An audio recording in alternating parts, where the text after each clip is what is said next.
Les salles de cinéma ont été et continuent d'être des lieux de rencontre et d'évasion pour des générations de Québécois. Avec l'histoire des salles de cinéma, c'est une partie de l'histoire du Québec qu'on raconte. Alors que la société se transforme dans les années 1970, il en va de même pour les salles de cinéma. La mode est à la modernité, pas au flafla rococo des salles des années 1930. On a envie de rénover ça, puis de faites de l'air, ouvrez les fenêtres, s'il vous plaît. Et on peut comprendre, parce que dans les années 70, ces théâtres-là avaient été usés à la corde, mal entretenus, négligés. Il manque la moitié des ampoules, il y a de la poussière partout. Bref, les vieilles formes et les vieux volumes dehors. Et à l'époque, on s'est trouvé donc à mettre aux poubelles des angelots, des objets décoratifs qui apparaissaient superflus, qui apparaissaient des reliques d'une autre époque. La religion, dehors. Les églises, dehors. Les théâtres, dehors. Et on peut comprendre. Quand le film a été tourné, justement, avec un caméraman, il faut le projeter maintenant. C'est deux métiers qui se relient, en fait. On filme, puis ensuite on projette. Moi, ce que j'aime, c'est montrer un film que j'aime à un public, puis regarder les réactions à l'arrière de la salle, m'assurer que les gens rient quand ils doivent rire, puis pleurer quand ils doivent pleurer. Ça, pour moi, c'est bien important.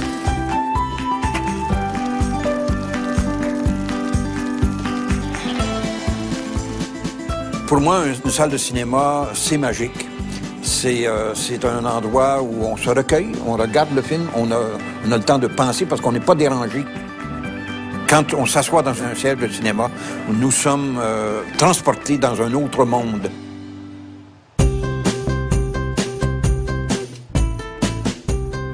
Je demeure juste à côté du cinéma et je pourrais venir en pantoufle tellement c'est près. Et quand je ne suis pas à l'extérieur de Montréal, j'y passe mon temps, après-midi, avant-midi, après-midi et soirée. Comme je demeure à côté, je m'étais nommé gérant du cinéma. Et évidemment, je vais faire ce qu'un gérant fait. Ça veut dire beaucoup de choses pour que le public se retrouve et que la production est bonne et que tout le monde est à sa place. Et ensuite, on va faire une autre présentation dans la salle 1. La première fois que quelqu'un vient au cinéma du Parc, il doit évidemment le chercher parce que c'est pas évident. Nous ne sommes pas à l'étage de la rue, mais quand on est venu une fois, on connaît le chemin puis on revient. Au tournant des années 1980, on voit donc disparaître de plus en plus de ces palaces qu'on avait construits quelques décennies plus tôt. Dans un monde où prédomine désormais un nouveau type d'écran, beaucoup plus petit, les salles de cinéma doivent se transformer ou fermer.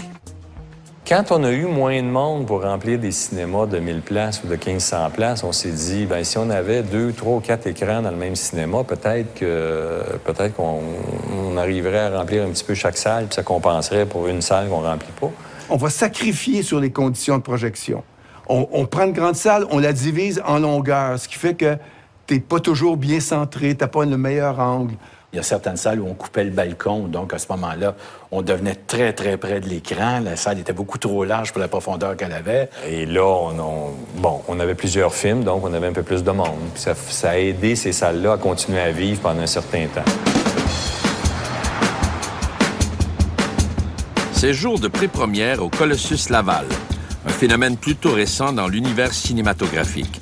Après la première sur tapis rouge, puis l'avant-première à minuit, le jour de la sortie du film, voici maintenant la pré-première. Une projection qui a lieu la veille de la sortie officielle du film et qui donne l'occasion aux fans de voir leur film préféré avant tout le monde. Les employés doivent s'attendre à une soirée très chargée. On a une grosse journée qui s'annonce. Donc, quand j'enfile l'uniforme, je sais que ma journée commence. Et que je sais que là, je m'enligne pour 8-10 heures où je vais affronter Twilight. La sortie de Twilight, c'est la journée de l'année qu'on a la foule la plus intense. Ça fait 1 an qu'on répète à tous les nouveaux, préparez-vous, quand Twilight 4 sort, ça va être le spectacle. Ça fait que Today is the day, comme le disent les anglophones, là. C'est l'Armageddon.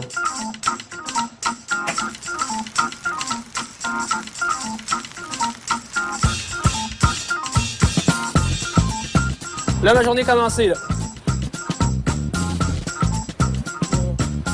Moi, ma job, je suis superviseur d'opération. c'est le chef d'équipe. On n'a pas des employés, on a des équipiers. Les équipiers, c'est ceux qui vendent les billets, ceux qui nettoient, ceux qui sont portiers, ceux qui vendent la bouffe, ceux qui préparent la nourriture. Et pourquoi on est des équipiers? Bien, ça, c'est tout simplement le terme que la compagnie a choisi pour créer un sentiment plus uni. Vous n'êtes pas employés, vous êtes équipiers, vous êtes des coéquipiers. Ça veut dire que vous allez jouer ensemble, on va dire.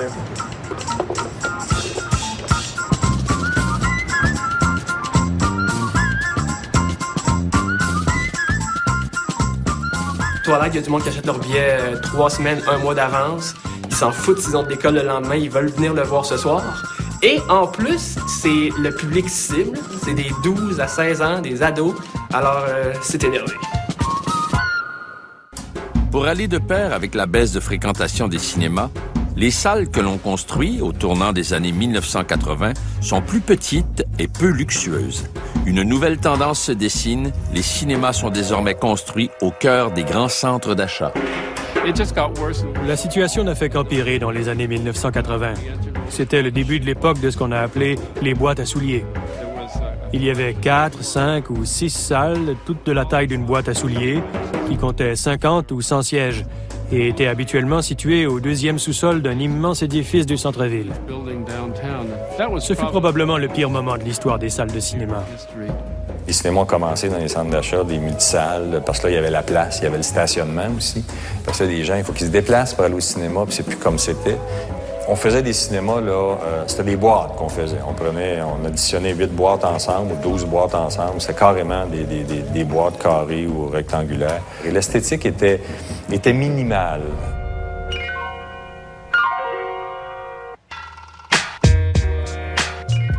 Tous ceux qui sont moins que 14 salles, c'est des cinémas. 14 salles à 20 à 19 salles, c'est des mégaplex. On avait, nous aussi, développé un cinéma pour combattre le Colossus. Parce que là, tu sais, le Colossus, ça faisait... Puis nous, on allait faire une autre vague de cinéma qui était 20 salles et plus. Et le nom qu'on avait choisi pour combattre le Colossus, c'était le Gigantus. On a redessiné les affaires et c'est un complexe de 50 millions, ça fait pas de sens. L'industrie du cinéma est totalement une industrie à part des autres. T'sais, nous autres, on aime toujours dire que le milieu du cinéma, c'est le dernier bastion de vrai capitalisme. T'as le droit d'avoir un ego dans le milieu du cinéma. T'as le droit d'être obnoxious, t'as le droit d'être baveux. T'as le droit à tout ça jusqu'à quand tu peux amener le grail sacré qui est de l'argent à la table. Nous, on est le côté monnayable de l'industrie. Tu sais, on est le 7e art, ouais. On est les vendeurs du 7e art. C'est nous qu'on sort l'argent, là. C'est nous qu'on pompe l'argent dans le système. On a voulu élargir notre potentiel de revenus et de profit. Donc, on pouvait pas juste être un cinéma qui vendait des chocolats, du Pepsi, puis tout ça. Là. Donc, on a dû créer d'autres choses. Donc, avec les autotamponneuses, les arcades, on a présenté le match de boxe en fin de semaine, on a présenté UFC. Tu comprends?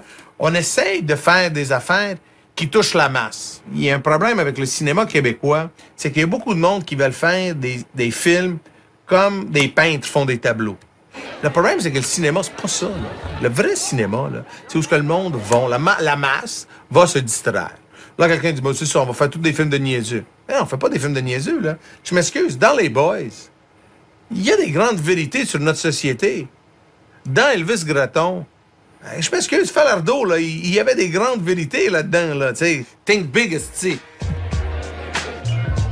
Beaucoup des producteurs, réalisateurs de films québécois aiment quand je vais voir leurs films. Parce que je suis pas fort, moi, sur le « Ah, c'est tellement beau, c'est tellement bon! Oh, moi, c'est regarde, ton film va pas faire une crise de scène. » Malgré la transformation massive des palaces en salles plus modestes, certains voient encore un avenir dans les cinémas du centre-ville et tentent de donner un second souffle à ces lieux chargés d'histoire. On voit alors apparaître dans certaines salles plus anciennes une programmation spécialisée qualifiée de répertoire.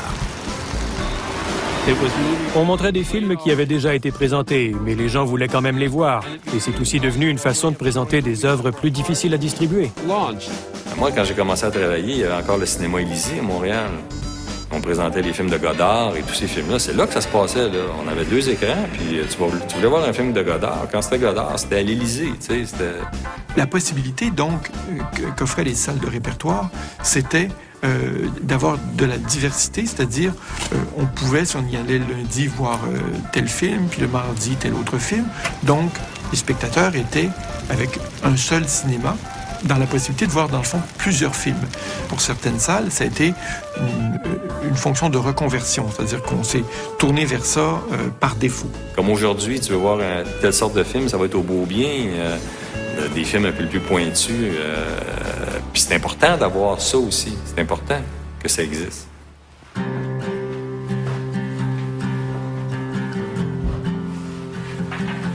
Moi, j'ai peut-être gardé un peu, même si c'est pas tout à fait ma génération, j'ai gardé un peu de ça, de cette magie d'aller au cinéma avec toute cette atmosphère-là aussi, ce décorum-là que je trouve à chaque fois envoûtant quelque part.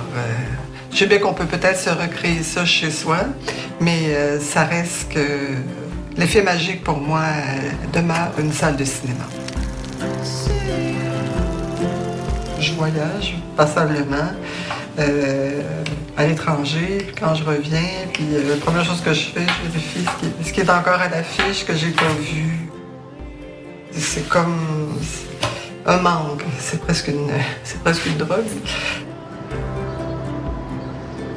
Et je trouve aussi la chance d'avoir notre cinéma Beaubien qui est dans le quartier, qui est très rassembleur, parce que le cinéma Beaubien crée des événements autour des films aussi. Si je veux prendre l'analogie de la restauration, il y a des McDo un peu partout. Il y a des restaurants ethniques un peu partout, puis il y a des toqués à quelques endroits. Nous, on essaie de se démarquer comme étant plus près de toqués ou du pied de cochon que de McDo. C'est juste comme ça qu'on essaie de se positionner. On parle souvent du cinéma Beaubien comme étant un cinéma de quartier, mais bon, les cinémas de quartier, il n'y en a plus depuis longtemps dans les grandes villes. Il est arrivé les banlieues. L'épicerie du coin, là, ou le cordonnier du coin, là, il est disparu.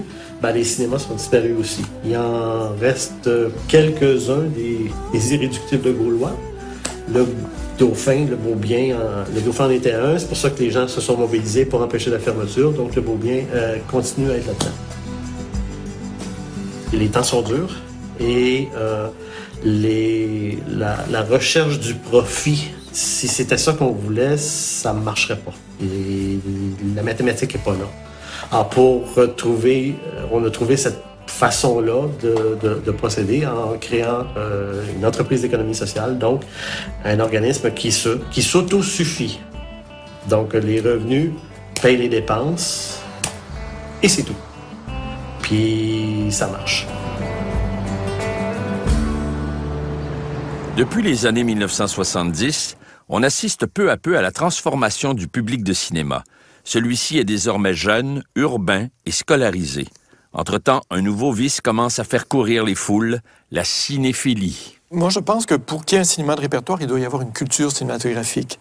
Et c'est donc à partir de la fin des années 50, début des années 60, avec les ciné-clubs, les revues de cinéma et un premier festival de films à Montréal au début des années 60, que s'est installée une première génération qui avait une culture cinématographique. J'ai connu un peu de ça, par exemple à l'Outremont, voir des œuvres à différents moments et pas forcément que des œuvres récentes. Et il est arrivé quelqu'un comme Roland Smith, à un moment donné, qui s'est emparé d'un vieux cinéma qui s'appelait l'Outremont.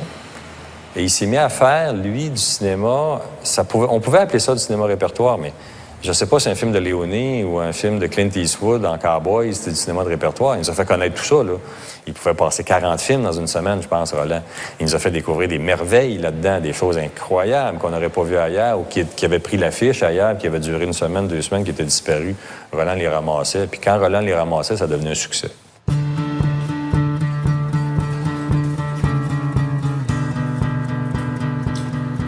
Lors de mes études, j'ai organisé des ciné-clubs, des ciné-médias.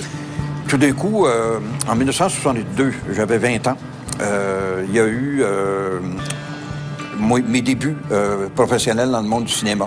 Par ici également, ceux qui ont une cinécarte. J'ai appris sur le tas comment le commerce du cinéma se fait, avec mes idées bien claires et établies de présenter du bon cinéma dans une salle qui m'appartiendrait par la suite. J'avais cette volonté d'essayer de changer les choses, parce que de cinéphile frustré, je suis passé à l'action en disant, ben, si on veut que quelque chose se fasse, il faut le faire soi-même. Hein? On dit souvent ça. En décembre 1966, j'ai parti le cinéma Verdi. Le cinéma Verdi, c'est une salle, c'est le premier cinéma de répertoire au Canada.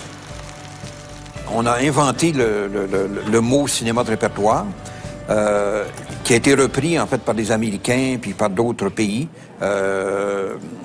Pour moi, ça définissait bien ce qu'on montrait. Plus des 2/3 des films qu'on programmait étaient des reprises. Il faut aussi dire qu'à l'époque, il n'y avait pas de club vidéo, il y avait même pas de VHS puis de Betamax. Il y avait encore moins des DVD. C'était pas possible de revoir des films si les cinémas les reprogrammaient pas. Ça a permis que d'autres salles copient un peu notre formule. Il y a eu à l'époque le Wimatoscope, le Séville, le Cinéma 5, sont d'autres salles de répertoire qui ont vu le jour à Montréal. En 1980, la vidéo fait son apparition sur le marché. Les gens peuvent apporter un film et le regarder à la télé dans le confort de leur foyer pour une fraction du prix d'admission en salle. C'est le coup de grâce porté aux salles de cinéma. Entre 1975 et 1985, les cinémas auront perdu 6 millions de spectateurs au Québec. C'est clair que l'arrivée de la vidéocassette a été un choc pour tout le monde, en tout cas pour tous les propriétaires de cinéma. Et il y a eu une grosse inquiétude à ce moment-là. Le premier cinéma que j'ai eu, moi, c'était à Saint-Hyacinthe. C'était un petit cinéma, un écran. Et dans les années 80, la vidéocassette est arrivée. Alors, tous mes amis me disaient, pauvre Jean, tu viens de t'acheter un cinéma, puis la vidéocassette est arrivée. C'est fini, le cinéma, il n'y en aura plus, là. On regarde les films chez nous maintenant. Ah ouais, OK. Alors, on a tassé les bonbons, puis on a commencé à louer des vidéos dans le cinéma. D'autre part, c'est sûr que la vidéocassette, puis ensuite le DVD, ont été pour les gens qui ont une envie de cinéma, une façon d'accéder à un répertoire. Et ça a tué le cinéma de répertoire, parce que, oui, on peut aller voir le film spécifiquement mardi 19h, ou on peut le regarder quand on veut à la maison.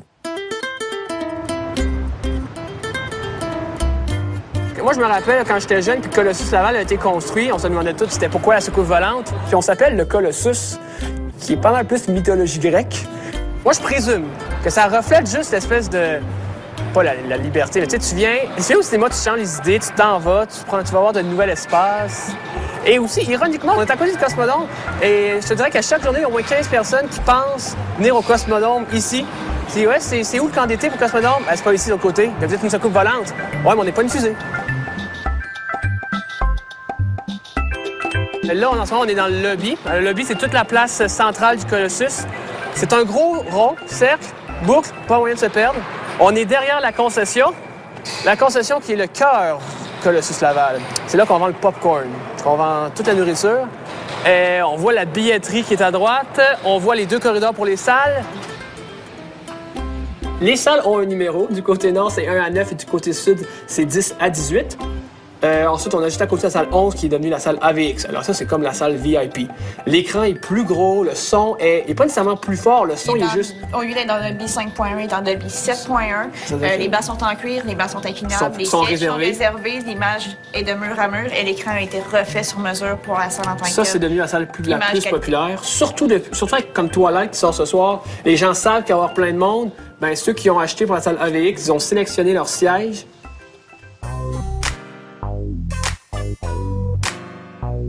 Alors ça, ce sont les arcades.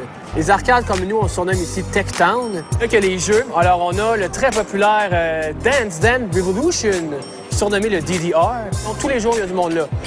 Moi, ça me surprend, personnellement. Moi, je joue pas beaucoup aux arcades, mais il y a du monde qui sont vraiment accros. Écoute, il y a souvent des bugs. Je le dis, parce que c'est moi qui les résous, les bugs. Parce qu'il y a du monde qui met des 25 sous dans la machine. Ah, 25 sous, ça marche pas. Et il y a quelques personnes qui oublient d'appuyer sur Start. Au cours des années 1990, l'étalement urbain éloigne davantage les cinémas des centres-villes qui s'installent dorénavant dans les banlieues. Tant pis pour les citadins sans voiture. À quelques exceptions près, la bonne vieille salle de cinéma nichée sur la Maine fait désormais partie du passé. Début des années 90, on décide de réadapter, de refaire la salle de cinéma, de ressortir des centres d'achat, d'avoir pignon sur rue. On voulait encore plus d'écrans, donc on a monté jusqu'à 18, 20 écrans dans certains endroits. Les écrans sont encore plus grands. On veut toujours avoir une image plus impressionnante. Donc, Famous Players a construit des salles qui sont très fonctionnelles. L'architecture intérieure, on va parler de dehors après. Et l'architecture en gradin, l'axe de projection et tout, là, on a retrouvé une qualité de projection extraordinaire.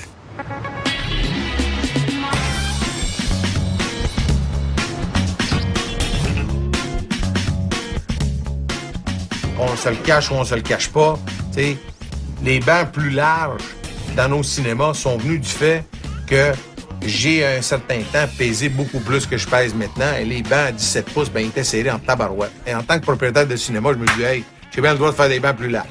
Les écrans plus grands, ben écoute, c'est pour nous éloigner et pour garder toujours ce ratio avec la télé. Moi, je vais dire, il y a deux types de préjudices.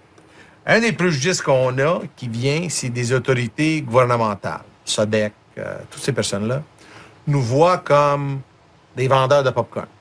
Ma réponse à eux, c'est que sans les ventes de popcorn, là, les cinémas seraient bien moins profitables.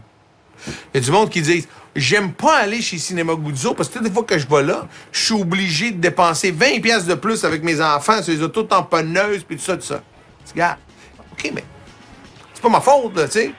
Parce que c'est ça que le monde réalise pas. Si ça serait pas pour les autos tamponneuses, si ça serait pas pour les arcades, si ça serait pas pour les ventes de popcorn et tout ça, là, on ferait beaucoup moins de profit. Puis l'entrée au cinéma, elle serait peut-être aussi chère que d'aller à un théâtre, tu sais, un live theater, comme on dit, tu sais. Elle serait peut-être à 100$, 125$. Pourquoi? Parce que quand vous allez à la Place des Arts, vous n'avez rien d'autre à acheter à part vos billets, tu sais, à part peut-être un petit cognac qui fait semblant que vous êtes important, là, tu sais. Alors que certains prétendent que le prix du billet de cinéma est devenu exorbitant, il est intéressant de constater que le prix d'une entrée au cinéma a toujours suivi de près l'évolution du salaire minimum. Ainsi, il en coûtait 10 sous en 1910, 2$ en 1970 et 10$ en l'an 2000. Les années 2000 confirment par ailleurs la prépondérance des mégaplex comme lieu de diffusion des films. Sous bien des aspects, ces nouveaux lieux renouent avec les anciennes salles de cinéma. Peut-être que dans le fond, on revient avec l'esprit qu'on avait des grands complexes sur la rue Sainte-Catherine, où tu avais des grands cinémas vraiment décorés, il y avait un souci de décoration, il y avait un souci d'esthétisme important. C'est encore un souci de tape à l'œil, je pense. C'est encore un souci d'impressionner le client et qui a envie d'abord, la curiosité d'aller voir c'est quoi cette affaire-là, c'est quoi la soucoupe volante qui est atterrie sur le bord de la 15. Si Briffa avait vécu aujourd'hui, est-ce qu'il aurait fait un Colossus? Oui, je pense que oui. Est-ce qu'il aurait fait un Colossus ou il aurait fait une crise de nerfs? Quand j'étais jeune, il y avait effectivement des rideaux qui s'ouvraient, puis on présentait parfois des courts-métrages avant, ou des bandes-annonces, et puis c'était tout. Aujourd'hui, bon, le rideau, on oublie ça, à peu près tout le temps, et puis on vous vend des voitures, des publicités pour toutes sortes de choses. Beaucoup de bruit à l'écran, beaucoup de bruit dans la salle, et c'est probablement ça qui fait que là où le cinéma était un loisir qui s'adressait à tout le monde avant, maintenant, on s'adresse de plus en plus à une clientèle très spécifique, c'est-à-dire plutôt les 15-30 ans. Phénomène unique dans l'histoire du cinéma en salle, le Rocky Horror Picture Show attire toujours les foules 35 ans après sa première parution. C'est un film qui a sorti le même été que Jaws, qui était un énorme succès. Tout le monde voulait aller voir Jaws cet été-là. Ils ne savaient pas quoi faire avec, ça n'a pas marché, c'était un navet. Mais dans le temps, il y avait beaucoup de cinéma répertoire, des programmeurs qui travaillaient pour des cinémas répertoires partout en Amérique du Nord.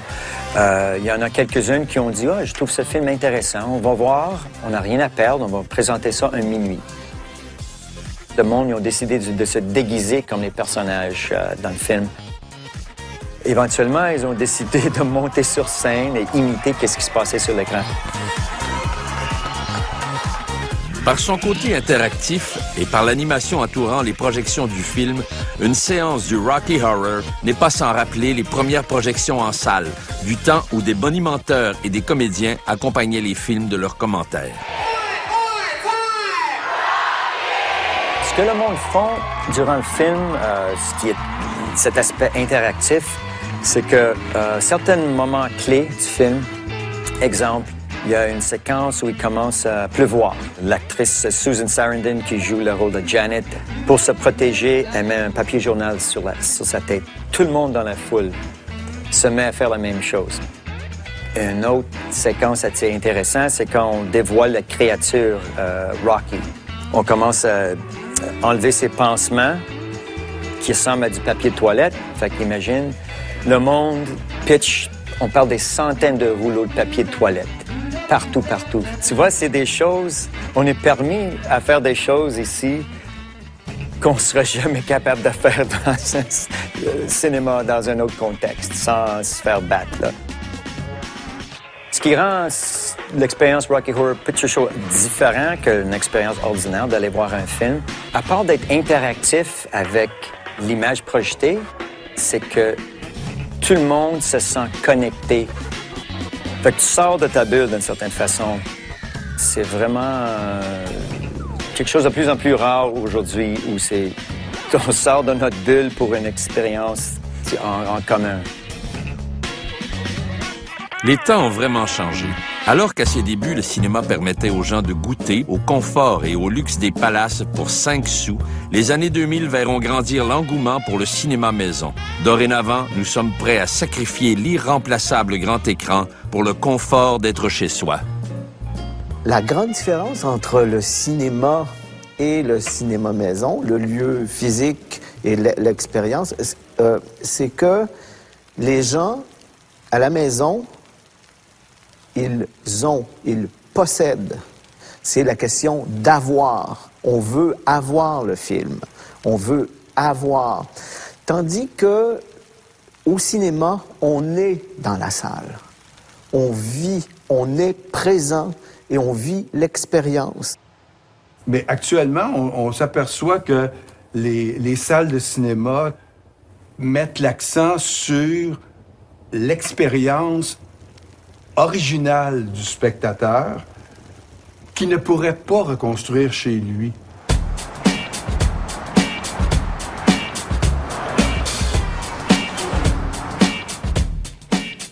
Alors, dans ça va bien? Ouais? Top shape. Parce qu'on a Tonight is the Night. Ça fait 1 an qu'on s'attendait à ça et c'est ce soir. Alors là, ce soir, les salles de bain, pas d'excuses. Il va y avoir beaucoup de monde, surtout les filles. Tantôt, hey, qu'on est fort.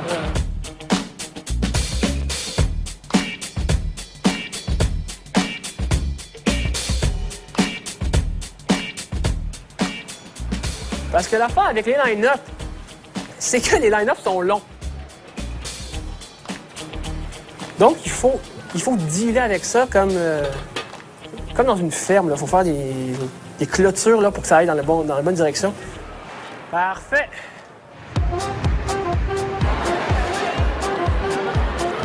Ça devient de plus en plus le chaos d'attente que j'avais prédit en tant que prophète. Les gens vont faire la file d'attente, peut-être 2, 3, j'ai déjà vu 4 heures d'avance.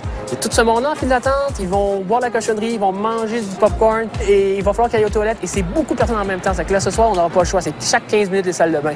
Parce que ce soir, on s'attend à avoir beaucoup de pipi. Il y en a qui sont contents d'y voir aux toilettes? Oui!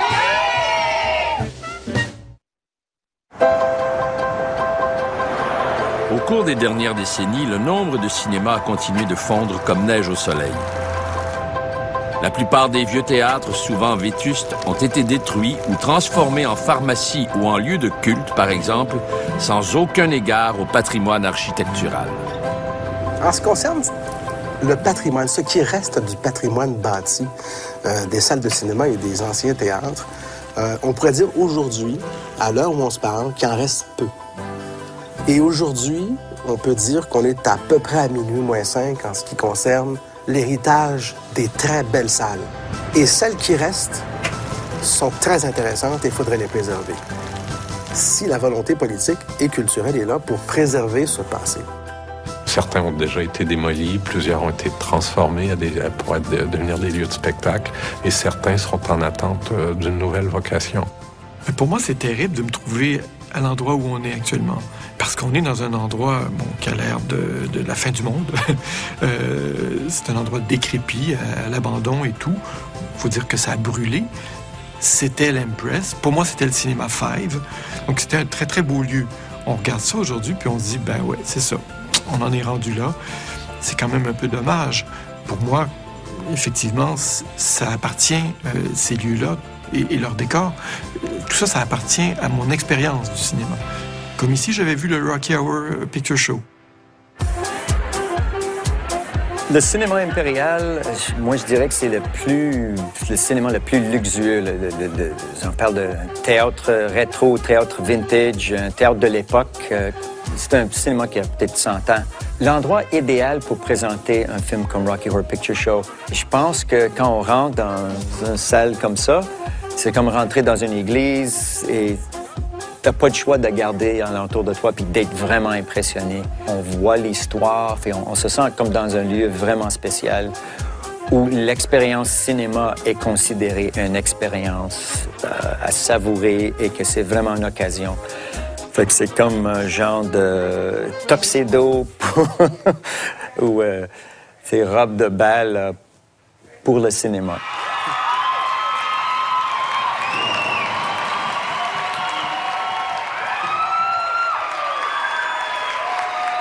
Alors voilà une autre édition du Rocky Horror Picture Show ici à Montréal terminée. C'était encore un énorme succès. Beaucoup de monde se sont pointés. Non, tout le monde est content. Je pense que le monde se sont vraiment amusés. Puis c'est ça, le Rocky Horror Picture Show à Montréal.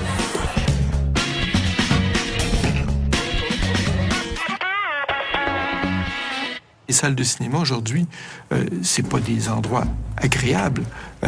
C'est des endroits où on essaie de retenir la clientèle. C'est des centres de divertissement. C'est une toute autre notion que ce qu'on pouvait avoir effectivement.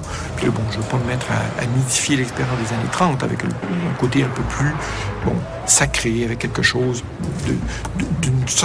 d'une sortie ou d'un événement, ou de quelque chose de beau. Il y avait un sens du beau, mais qui s'est perdu dans la société au-delà des salles de cinéma. C'est sûr qu'au niveau d'architecture aussi, c'est que c'était des bâtiments qui étaient conçus pour être très, très beaux, mais c'était un décor, en fait.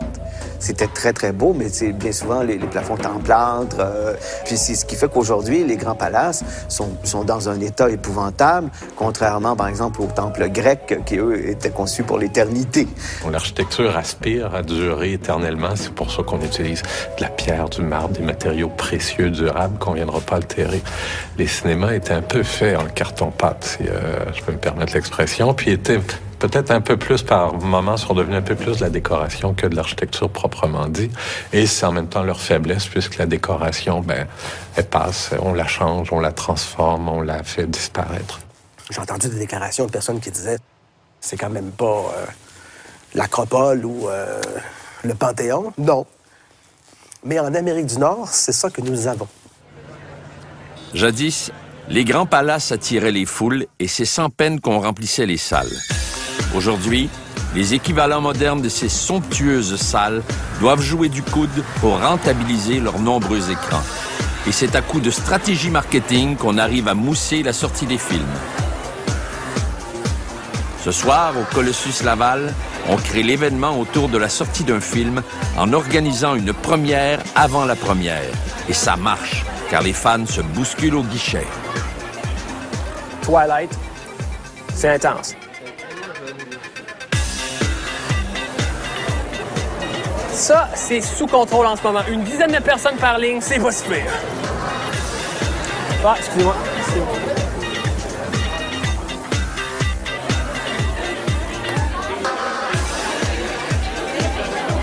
Il y en a qui ont entendu l'heure?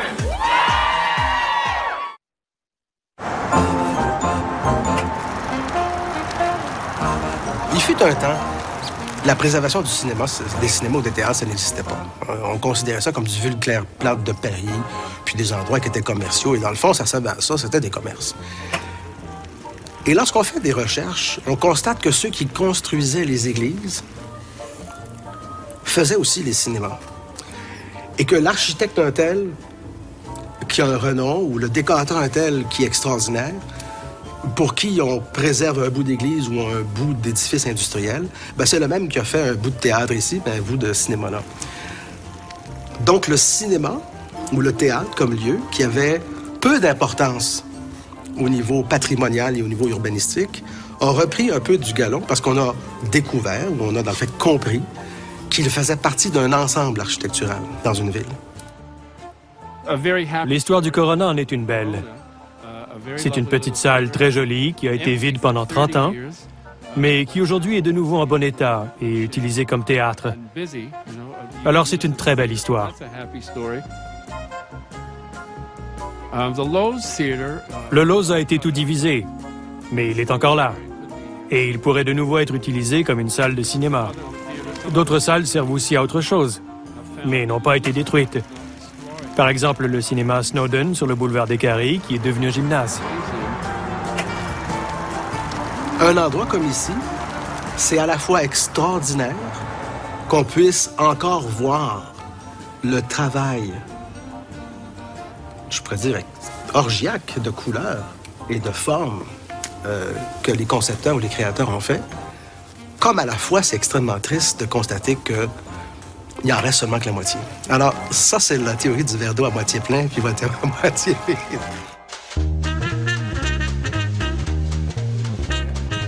On dit souvent que la mauvaise température amène beaucoup de gens au cinéma. En général, c'est vrai, mais s'il pleut beaucoup, c'est pas très bon, parce que là, les gens ont peur de sortir à la pluie. Il faut une petite bruine, et ça, c'est bon pour le cinéma.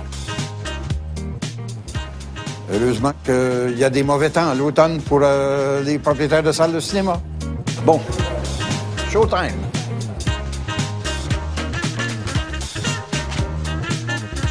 Les beaux jours du cinéma, en salle de cinéma, ne sont pas comptés. Parce qu'il y aura toujours cette magie-là qui va opérer.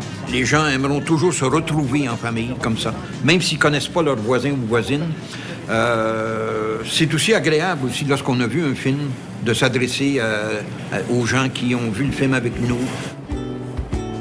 Voir un film de Kurosawa, que ce soit Yojimbo, que ce soit Chien enragé, le regarder dans une salle de cinéma sur le grand écran et le regarder en DVD chez soi, c'est pas la même chose. Que ce soit au niveau sonore, que ce soit dans la texture du film, que ce soit dans l'ambiance qui est créée par une salle de cinéma, on s'assoit puis on oublie ce qui est arrivé avant puis ce qui arrivera après. On se consacre au film. Je suis pas sûr que chez soi, on peut faire la même chose. Le grand écran, c'est magique. Le petit écran, ça ne l'est pas. Tout près de chez nous, les quelques vieilles salles de cinéma restantes constituent de véritables trésors. Elles rappellent les projections des vues animées des débuts du 7e art. Elles témoignent également d'une époque bien lointaine où le cinéma répondait aux besoins d'évasion des citoyens et constituait un dépaysement total à prix modique. Tout comme les mœurs des spectateurs, les salles de cinéma ont bien changé à travers les époques. Alors qu'on assiste à une véritable révolution dans les médias, nous sommes en droit de nous demander ce qu'il adviendra de ces lieux dédiés aux projections cinématographiques. Donc, il y aura des excès dans les prochaines années, c'est-à-dire à qui fera le plus de bruit puis vous offrira le plus de gadgets. Et on voit ça depuis quelques années pour vous dire, juste au cinéma, que ça peut vous arriver. Donc, on va valoriser en salle les expériences hors normes, 3D. Sensorama, il y aura des niaiseries comme celle-là qui vont... Puis les sièges qui bougent, et puis le son qui est unique et tout. Le multisensoriel va être quelque chose qu'on va valoriser. Et le cinéma lui-même, c'est-à-dire les films, sera une partie de l'offre. Nous, on doit venir en multimédia. Notre programmation va changer. Le nombre de salles, d'après moi, va un peu rétrécir. Moins de salles, plus de sièges. C'est la technologie qui va faire que les salles de cinéma vont continuer. On nous parle actuellement d'un projecteur au laser, avec rayon laser, qui va nous permettre de faire du 3D sans les fameuses lunettes.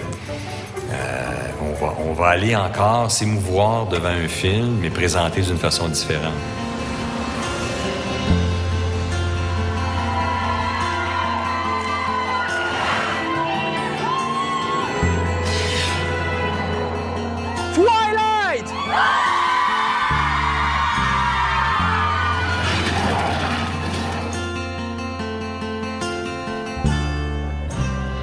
J'ai l'impression que c'est deux mondes. Là. Ceux qui font les films, quand on parle de ceux qui font les films, on pense aux réalisateurs, on pense aux acteurs, aux artistes qui travaillent là-dessus.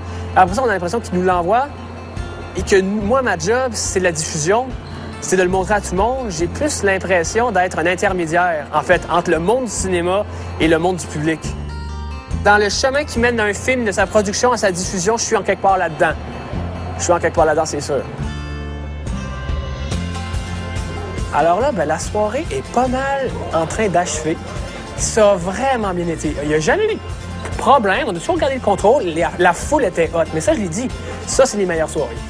C'est le fun de travailler pour ceux qui sont contents d'être là. Encore bravo.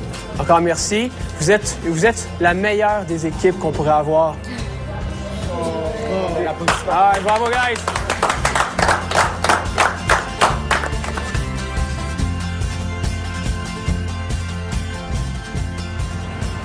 Twilight, ça va représenter à peu près 1 900 000, 2 millions de dollars peut-être? Non, non. Peut-être 1,5 million. À peu près 1,5 million de chiffre d'affaires que l'année passée, on n'avait pas. T'sais, parce que là, on est content ces temps-ci, là. Parce que là, ça commence à reprendre un petit peu du boulot, là, avec Mais disons que le mois de septembre, octobre, là, on s'est ennuyé de nos mères, là. On aurait voulu redevenir enfant, là, pour oublier les problèmes dans l'industrie, ouais. Pour ceux qui veulent commencer à réannoncer la mort du cinéma, moi, j'ai juste à y rappeler, c'est symbolique, parce qu'au Québec, le 24 juin, c'est à Saint-Jean-Baptiste, mais le 24 juin cette année, ça a été la journée où on a rentré le plus de revenus en 37 ans d'histoire. C'est vrai qu'il y avait le bon Dieu de notre part, parce que c'était le Saint-Jean-Baptiste, il y avait la pluie, puis il y avait des gros films. Donc, les trois combinaisons ont fait que c'est... Et puis le monde était en congé, bien sûr, c'est vrai. Mais, donc, pour moi, toutes les fois que je vois les semaines qui suivent, puis tu sais, des fois c'est rough, je me dis, mais non, regarde, c'est pas fini le cinéma, là, tu sais, la Saint-Jean-Baptiste, là, c'était là, c'est arrivé ce jour-là, là, tu sais. Ah, il est midi, temps de luncher, là.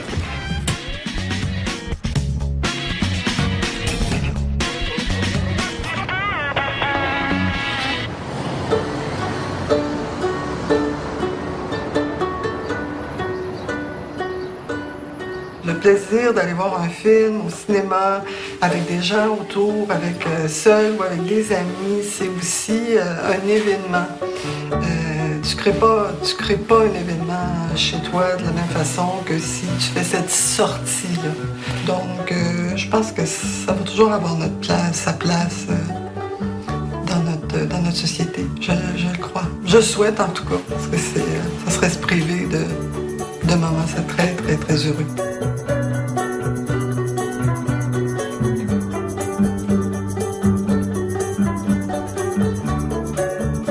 C'est certain que le futur des salles, on est aujourd'hui, au moment où on se parle, on est en train de l'écrire. Parce que les salles en 35 mm sont en train de disparaître. Probablement que d'ici 2 ans, 3 ans, il n'y aura plus du tout de 35 mm. Donc, la révolution va être technologique. On a annoncé la mort du cinéma là, souvent de fois depuis sa création. Là.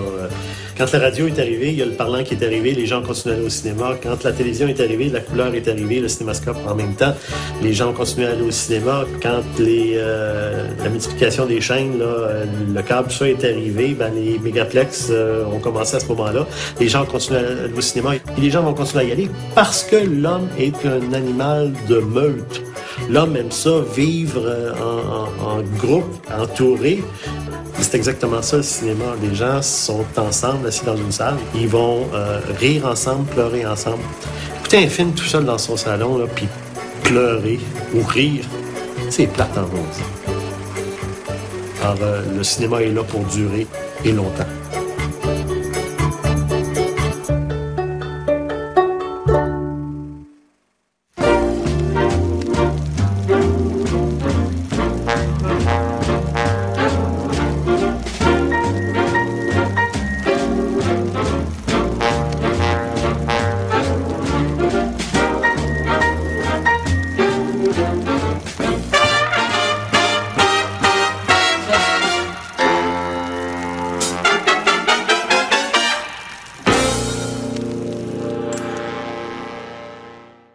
puis l'avant-première à minuit, le jour de la sortie du film, voici maintenant la pré-première.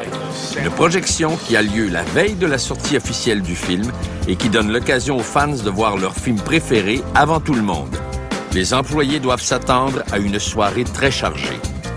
On a une grosse journée qui s'annonce. Donc, quand j'enfile l'uniforme, je sais que ma journée commence. Et que je sais que là, je m'enligne pour 8-10 heures où je vais affronter Twilight.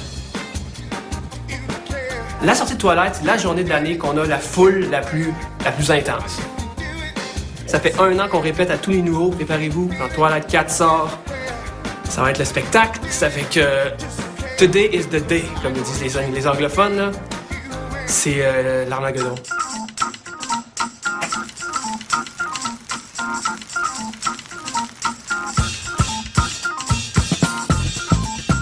Là, ma journée est commencée, là. Moi, ma job, je suis superviseur d'opération.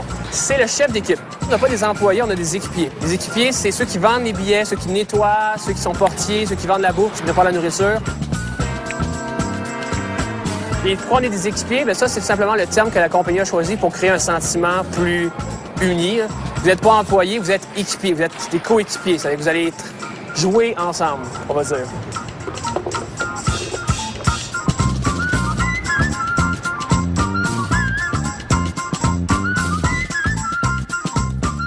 Twilight, il y a du monde qui achète leur billet 3 semaines, 1 mois d'avance. Ils s'en foutent s'ils ont de l'école le lendemain, ils veulent venir le voir ce soir. Et en plus, c'est le public cible. C'est des 12 à 16 ans, des ados. Alors, c'est énervé. Pour aller de pair avec la baisse de fréquentation des cinémas, les salles que l'on construit au tournant des années 1980 sont plus petites et peu luxueuses.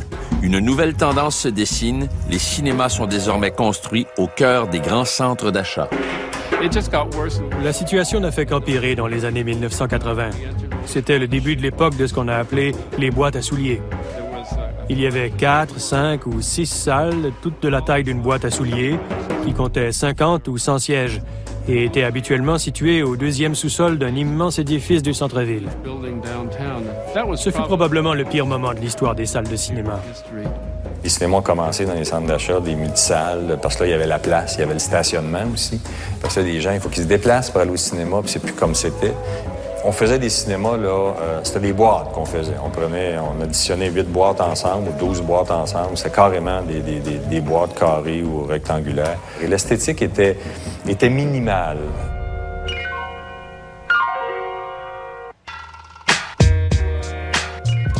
Tous ceux qui sont moins que 14 salles, c'est des cinémas. 14 salles à 19 salles, c'est des mégaplex. On avait, nous aussi, développé un cinéma pour combattre le Colossus. Parce que là, tu sais, le Colossus, ça faisait... Puis nous, on allait faire une autre vague de cinéma qui était 20 salles et plus. Et le nom qu'on avait choisi pour combattre le Colossus, c'était le Gigantus.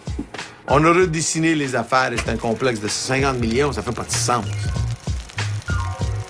L'industrie du cinéma est totalement une industrie à part des autres. T'sais, nous autres, on aime toujours dire que le milieu du cinéma, c'est le dernier bastion de vrai capitalisme. T'as le droit d'avoir un ego dans le milieu du cinéma. T'as le droit d'être obnoxious, t'as le droit d'être baveux. T'as le droit à tout ça jusqu'à quand tu peux amener le grail sacré qui est de l'argent à la table. Nous, on est le côté monétaire. Les salles de cinéma ont été et continuent d'être des lieux de rencontre et d'évasion pour des générations de Québécois. Avec l'histoire des salles de cinéma, c'est une partie de l'histoire du Québec qu'on raconte. Alors que la société se transforme dans les années 1970, il en va de même pour les salles de cinéma. La mode est à la modernité, pas au flafla rococo des salles des années 1930. On a envie de rénover ça, puis faites de l'air, ouvrez les fenêtres, s'il vous plaît. Et on peut comprendre, parce que dans les années 70, ces théâtres-là avaient été usés à la corde, mal entretenus, négligés. Enfin, il manque la moitié des ampoules, il y a de la poussière partout. Bref, les vieilles formes et les vieux volumes dehors. Et à l'époque, on s'est trouvé donc à mettre aux poubelles des angelots, des objets décoratifs qui apparaissaient superflus, qui apparaissaient des reliques d'une autre époque. La religion, dehors. Les églises, dehors. Les théâtres, d'art. Et on peut comprendre. Quand le film a été tourné, justement, avec un caméraman, il faut le projeter maintenant. C'est deux métiers qui se relient, en fait. On filme, puis ensuite on projette. Moi, ce que j'aime, c'est montrer un film que j'aime à un public, puis regarder les réactions à l'arrière de la salle, m'assurer que les gens rient quand ils doivent rire, puis pleurer quand ils doivent pleurer. Ça, pour moi, c'est bien important.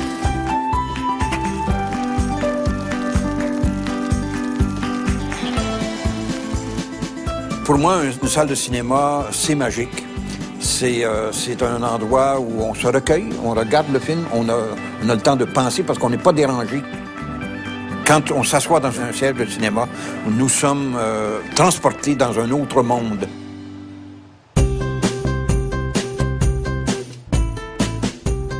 Ben, je demeure juste à côté du cinéma et je pourrais venir en pantoufle tellement c'est près. Et quand je ne suis pas à l'extérieur de Montréal, j'y passe mon temps, avant-midi, après-midi et soirée. Comme je demeure à côté, je m'étais nommé gérant du cinéma. Et évidemment, je vais faire ce qu'un gérant fait. Ça veut dire beaucoup de choses pour que le public se retrouve et que la production est bonne et que tout le monde est à sa place. Et ensuite, on va faire une autre présentation dans la salle 1. C'est la première fois que quelqu'un vient au cinéma du Parc, il doit évidemment le chercher parce que c'est pas évident. Nous ne sommes pas à l'étage de la rue. Mais quand on est venu une fois, on connaît le chemin, puis on revient. Au tournant des années 1980, on voit donc disparaître de plus en plus de ces palaces qu'on avait construits quelques décennies plus tôt. Dans un monde où prédomine désormais un nouveau type d'écran, beaucoup plus petit, les salles de cinéma doivent se transformer ou fermer. Quand on a eu moins de monde pour remplir des cinémas de 1000 places ou de 1500 places, on s'est dit, bien, si on avait 2, 3 ou 4 écrans dans le même cinéma, peut-être qu'on arriverait à remplir un petit peu chaque salle, puis ça compenserait pour une salle qu'on ne remplit pas. On va sacrifier sur les conditions de projection. On prend une grande salle, on la divise en longueur, ce qui fait que t'es pas toujours bien centré, t'as pas le meilleur angle.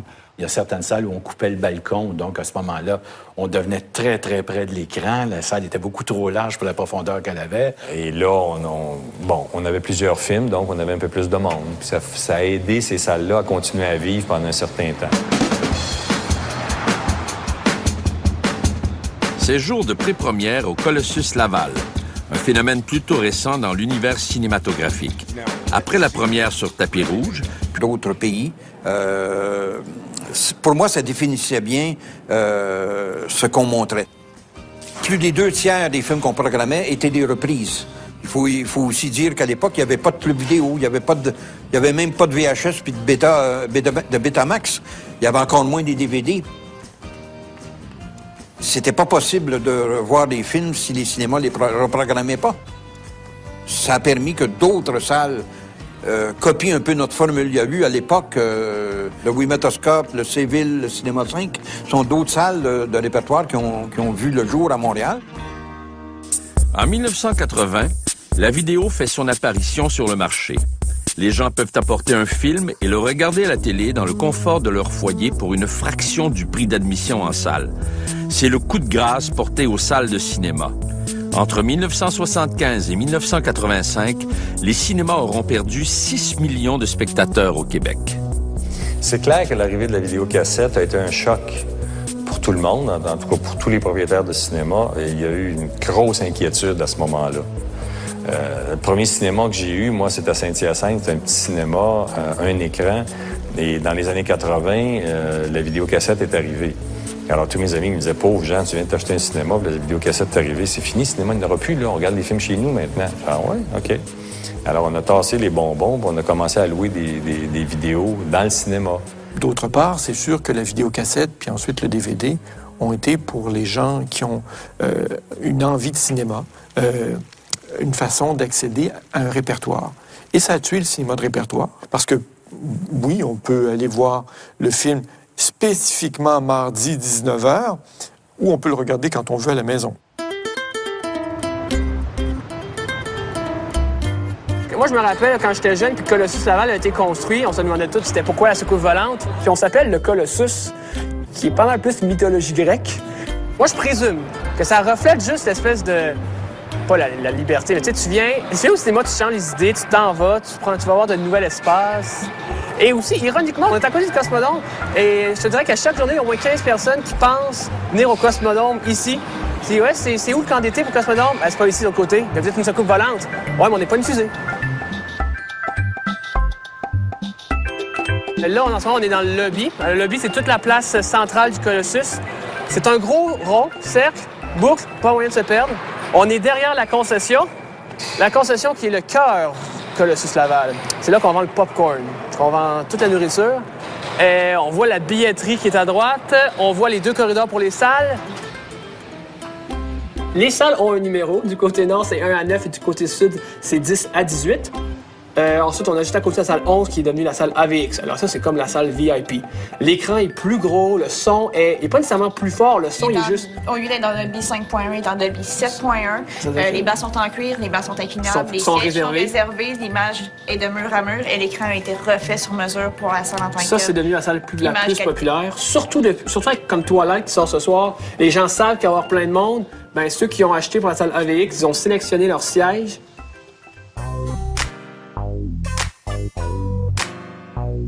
Alors ça, ce sont les arcades. Les arcades, comme nous, on surnomme ici Tech Town. Là, qu'il y a les jeux. Alors, on a le très populaire Dance Dance Revolution, surnommé le DDR. Donc, tous les jours, il y a du monde là. Moi, ça me surprend, personnellement. Moi, je joue pas beaucoup aux arcades, mais il y a du monde qui sont vraiment accros. Écoute, il y a souvent des bugs. Je le dis, parce que c'est moi qui les résous, les bugs. Parce qu'il y a du monde qui met des 25 sous dans la machine. 25 sous, ça marche pas. Et il y a quelques personnes qui oublient d'appuyer sur ce payable de l'industrie. Tu sais, on est le 7e art, ouais. On est les vendeurs du 7e art. C'est nous qu'on sort l'argent, là. C'est nous qu'on pompe l'argent dans le système. On a voulu élargir notre potentiel de revenus et de profit. Donc, on pouvait pas juste être un cinéma qui vendait des chocolats, du Pepsi, puis tout ça. Là. Donc, on a dû créer d'autres choses. Donc, avec les auto-tamponneuses, les arcades, on a présenté le match de boxe en fin de semaine, on a présenté UFC. Tu comprends? On essaye de faire des affaires qui touchent la masse. Il y a un problème avec le cinéma québécois, c'est qu'il y a beaucoup de monde qui veulent faire des films comme des peintres font des tableaux. Le problème, c'est que le cinéma, c'est pas ça. Là. Le vrai cinéma, c'est où ce que le monde va. La masse va se distraire. Là, quelqu'un dit, c'est ça, on va faire tous des films de niaiseux. Mais non, on fait pas des films de niaiseux, là. Je m'excuse, dans Les Boys, il y a des grandes vérités sur notre société. Dans Elvis Gratton, je m'excuse, Falardeau, là, il y avait des grandes vérités là-dedans, là, tu sais. Think big, tu sais. Beaucoup des producteurs, réalisateurs de films québécois aiment quand je vais voir leurs films. Parce que je suis pas fort, moi, sur le... Ah, c'est tellement beau, c'est tellement bon. Oh, moi, c'est quand ton film va pas faire une crise de scène. Malgré la transformation massive des palaces en salles plus modestes, certains voient encore un avenir dans les cinémas du centre-ville et tentent de donner un second souffle à ces lieux chargés d'histoire. On voit alors apparaître dans certaines salles plus anciennes une programmation spécialisée qualifiée de répertoire. On montrait des films qui avaient déjà été présentés, mais les gens voulaient quand même les voir. Et c'est aussi devenu une façon de présenter des œuvres plus difficiles à distribuer. Moi, quand j'ai commencé à travailler, il y avait encore le cinéma Élysée à Montréal. On présentait les films de Godard et tous ces films-là. C'est là que ça se passait, là. On avait 2 écrans, puis tu voulais voir un film de Godard. Quand c'était Godard, c'était à l'Élysée, tu sais, c'était... La possibilité, donc, qu'offraient les salles de répertoire, c'était d'avoir de la diversité, c'est-à-dire on pouvait, si on y allait le lundi, voir tel film, puis le mardi, tel autre film. Donc, les spectateurs étaient avec un seul cinéma, dans la possibilité de voir, dans le fond, plusieurs films. Pour certaines salles, ça a été une fonction de reconversion, c'est-à-dire qu'on s'est tourné vers ça par défaut. Comme aujourd'hui, tu veux voir telle sorte de film, ça va être au Beau-Bien, des films un peu plus pointus. Puis c'est important d'avoir ça aussi. C'est important que ça existe.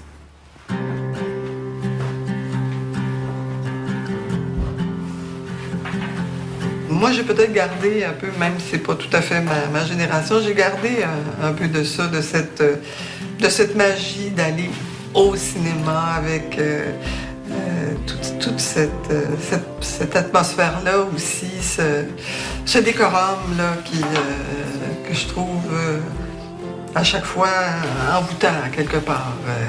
Je sais bien qu'on peut peut-être se recréer ça chez soi, mais ça reste que l'effet magique pour moi demeure une salle de cinéma. Je voyage passablement à l'étranger, puis quand je reviens, puis la première chose que je fais, je vérifie ce qui est encore à l'affiche que j'ai pas vu. C'est comme un manque, c'est presque une drogue. Et je trouve aussi la chance d'avoir notre cinéma Beaubien qui est dans le quartier, qui est très rassembleur, parce que le cinéma Beaubien crée des événements autour des films aussi. Si je veux prendre l'analogie de la restauration, il y a des McDo un peu partout. Il y a des restaurants ethniques un peu partout. Puis il y a des toqués à quelques endroits.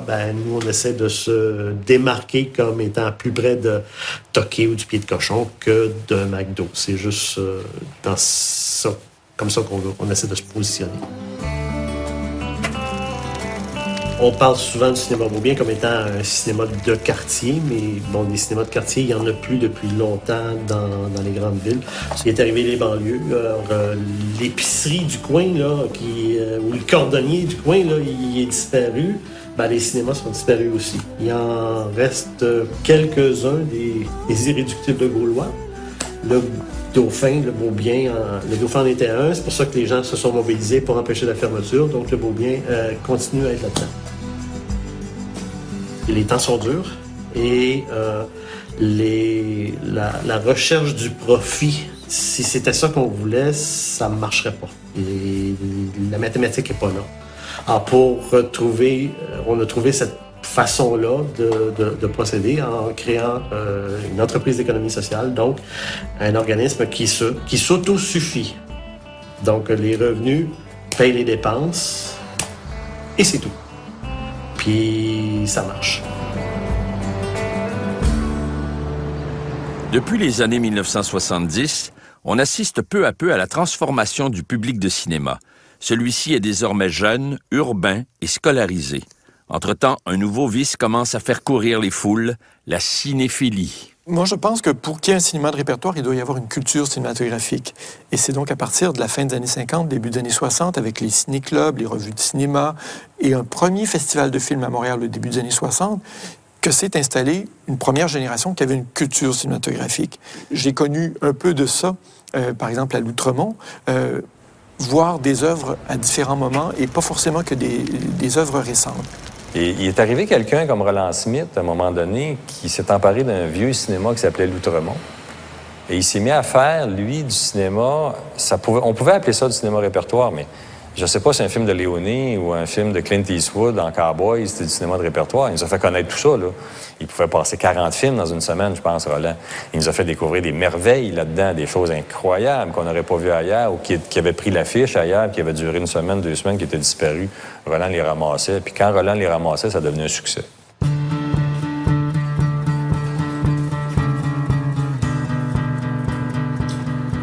Lors de mes études, j'ai organisé des ciné-clubs, des ciné-médis. Tout d'un coup, en 1962, j'avais 20 ans, il y a eu mes débuts professionnels dans le monde du cinéma. Par ici également, ceux qui ont une ciné-carte. J'ai appris sur le tas comment le commerce du cinéma se fait, avec mes idées bien claires et établies de présenter du bon cinéma dans une salle qui m'appartiendrait par la suite. J'avais cette volonté d'essayer de changer les choses, parce que de cinéphile frustré, je suis passé à l'action en disant, si on veut que quelque chose se fasse, il faut le faire soi-même. Hein? On dit souvent ça. En décembre 1966, j'ai parti le cinéma Verdi. Le cinéma Verdi, c'est une salle, c'est le premier cinéma de répertoire au Canada. On a inventé le mot cinéma de répertoire, qui a été repris en fait par les Américains puis par